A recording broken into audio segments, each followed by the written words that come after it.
Bismillahirrahmanirrahim. Alhamdulillahi Rabbil Alamin wa salatu wa salamu ala Sayyidina wa Nabiyina Muhammad wa ala ahlihi tayyibin at-tahirin wa sahbihi al-muntajabin wa ala jami'i al-anbiya illahi wal mursalin. Në emrin e Allahut, të gjithë mëshirshmit më shpëlotet. Falënderimet më të sinqerta janë vetëm për Allahun e madhëruar. Paqja dhe mëshira e Allahut qofshin mbi profetin Muhammad, mbi familjen e tij të pastër, mbi shokët e tij të zgjedhur, dhe mbi të gjithë të dërguarit dhe profetët e Allahut të madhëruar.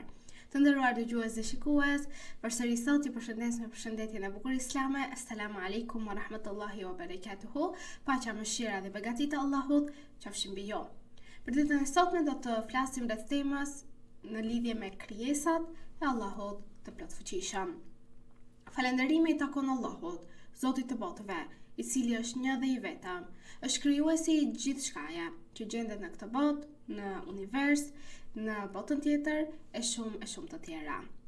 Çdo gjë që shohim rreth nesh, nga galaktikat e pafundme deri te grimcat më të vogla, janë shenja të madhështisë së krijuesit të gjithësisë. Njeriu kur vështron krijesat e Allahut me zemër të hapur dhe mendje të kthjellët, kupton se asgjë nuk është krijuar pa qëllim dhe pa një urtësi. Krijesat e Zotit janë argumente të gjalla që dëshmojnë për ekzistencën, fuqinë, diturinë dhe mëshirën e Zotit të gjithësisë. Kurani i shenjtë e fton vazhdimisht njeriu të meditojë mbi krijimin e qiejve dhe të tokës, dhe Allahu i madhëruar thotë: Bismillahirrahmanirrahim. Me të vërtet, në krijimin e qiejve dhe të tokës, në ndërimin e natës dhe të ditës, ka shenja për njerëzit e mençur. Ajeti 190 i surës Ali Imran. Ky ajet na mëson se universi nuk është rezultati i rastësisë, por një krijim i përkryer i Allahut. Rregulli i pandryshueshëm i yjeve, lëvizja e planeteve, alternimi i ditës dhe natës, të gjitha këto tregon se ekziston një krijues i gjithfuqishëm që drejton çdo gjë në urtësinë e tij. Një nga krijesat më të mrekullueshme që Allahu ka krijuar jemi ne, vetë njeriu. Allahu e krijoi njeriu nga balta dhe i dha shpirt prej mëshirës së tij. Allahu i madhëruar thot në Kuranin e shenjtë: Bismillahirrahmanirrahim. Ne kemi krijuar njeriu në formën më të bukur. Ajeti 4 i surës Tin. Pra njeriu është pajisur me mendje, ndërgjegje dhe aftësi për të dalluar të mirën nga e keqja. Kjo e bën atë të veçantë ndër krijesat. Megjithatë, madhështia e njeriut nuk qëndron vetëm në pamjen e tij, por në aftësinë për të njohur Zotin dhe për të adhuruar atë.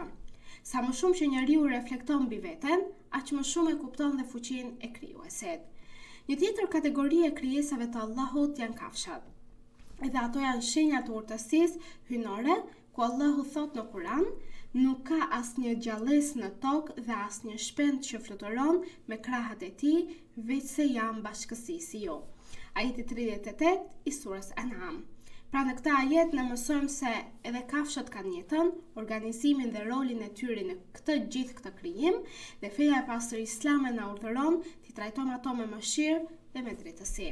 Profeti Muhammad, paqja dhe bekimet e Allahut qofshin mbi ta dhe mbi familjen e tij, ka treguar se Allahu shpërblen edhe një njeri që i jep ujë një kafshë të etur, ndërsa dënon atë që i shkakton padrejtësi atyre. Të shohim rreth e qarknesh, malet, detet, lumenjt, pyjet dhe bimat, janë të gjitha këto krijesat e Allahut që shërbejnë për dobinë tonë, pra për dobinë e njeriut. Allahu thot në Kuranin e shenjtë: a nuk e sheh se Allahu zbret ujë nga qielli dhe me të nxjerr fruta të llojeve të ndryshme? Ajeti 27 i surës Fatir. Pra çdo pemë që jep fryte, çdo lule që çel, çdo pikë shiu që bie në tokë është një shenjë e mëshirës së Zotit të gjithësisë. Nëse njeriu do të reflektonte mbi të gjitha këto mirësi, zemra e tij do të mbushet me falënderim dhe dashuri ndaj Allahut të plotfuqishëm. Ndër krijesat e Allahut janë dhe ëngjëjt. Allahu i përmend ëngjëjt në Kur'an teksa thot: ata nuk e kundërshtojnë Allahun në atë që ai i urdhëron dhe veprojnë atë që urdhërohen. Ajeti 6 i surës Tahrim. Pra ëngjëjt kanë detyra të ndryshme. Disa regjistrojnë veprat e njerëzve, disa janë për shpalljet hyjnore, ndërsa të tjerë janë të ngarkuar me çështjet e universit sipas urdhrit të Allahut. Dhe ekzistenca e ëngjëjve është pjesë e besimit islam dhe na kujton se bota nuk kufizohet vetëm ato çfarë shohim syt tan. Kurani i shenjtë e fton njeriu vazhdimisht që të mos e kalojë jetën duke e parë botën përreth vetëm me sytë e trupit, por edhe me sytë e zemrës dhe të mendjes së tij. Kurani e nxit njeriu të reflektojë mbi krijimin, mbi rregullin e universit dhe mbi mrekullitë që gjenden si në natyrë, ashtu dhe në vetveten tonë. Allahu i madhëruar thot, dhe në tokë ka argumente për ata që janë të bindur, por edhe në vetveten tuaj. A nuk pa e shihni? Ajeti 20-21 i surës Dhariyat. Pra këto ajete na mësojnë se shenjat e Allahut nuk gjenden vetëm në qiejt e pafund, në malet madhështore apo në detet e thella, por ndodhet edhe në brendin tona. Trupi i njeriut është një univers më vete, i mbushur me mrekulli të panumërta. Zemra rreh pa pushim ditë e natë, duke furnizuar çdo pjesë të trupit me gjak, mushkërit marrin frym pa u lodhur. Syt dallojnë miliona ngjyra dhe forma. Veshët perceptojnë tinguj të ndryshëm, ndërsa truri koordinon me saktësi të jashtëzakonshme çdo lëvizje dhe mendim. Sa më shumë që njeriu mediton mbi këto mirësi që sapo i thash dhe mbi të gjithë këtë harmoninë që ai ka brenda trupit të tij, aq më shumë do të bindet se një sistem kaq i ndërlikuar nuk mund të jetë rezultat i rastësisë, por është i urtësisë dhe i fuqisë së pakufishme të Allahut të madhëruar. Në të njëjtën mënyrë dhe natyra përreth nesh flet vazhdimisht për krijuesin e saj, shohim lindjen dhe perëndimin e diellit, ndërrimi i stinëve, lëvizja e yjeve në hapësirë, rënja e shiut që ringjall tokën e vdekur dhe rritja e bimëve nga një fare vogël, janë të gjitha këto argumente të nderuar dëgjues dhe shikues që dëshmojnë për një të vërtetë që është Allahu i madhëruar, krijuesi i gjithçkaje. Pikërisht për këtë të vërtetë, Imam Aliu ka thënë, krijesat dëshmojnë për ekzistencën e Allahut dhe urtësinë e tij, edhe pse janë të heshtura. Ky mësim na kujton se e gjithë bota është një libër i hapur për atë që dëshiron të lexojë dhe të kuptojë shenjat e Allahut. Edhe pse krijesat nuk flasin me fjalë, me forma, rregull dhe funksion, të gjitha këto janë dëshmi për krijuesin e gjithësisë. Një lule që çel, një zog që fluturon, një foshnjë që vjen në jetë, apo një yll që ndriçon në qiell, të gjitha këto janë gjuha e ekzistencës së madhështisë së Allahut. Imam Sadiku, paqja qoftë mbi të, ka thënë, çuditë me atë që sheh krijimin e Allahut dhe pastaj dyshon në fuqinë e tij.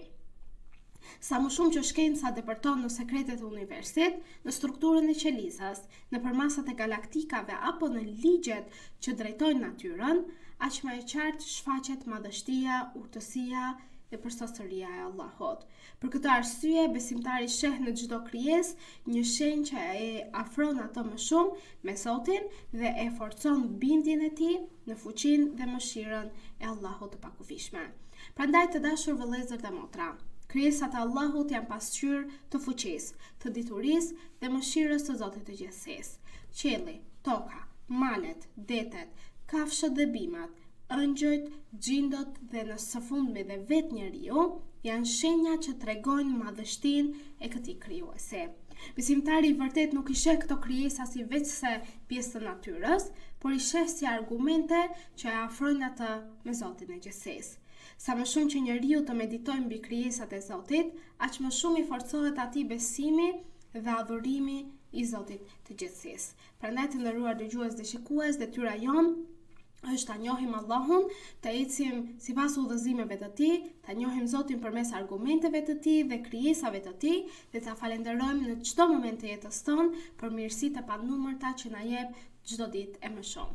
Në këtë momente të nderuar dëgjues dhe shikues, duke ju lënë në mbrojtjen dhe ndihmën e Allahut xhaleshanuhu, ju përshëndes me përshëndetjen e bukur islame. Assalamu alaikum wa rahmatullahi wa barakatuhu. Paqja, mëshira dhe begatit e Allahut qofshin mbi ju.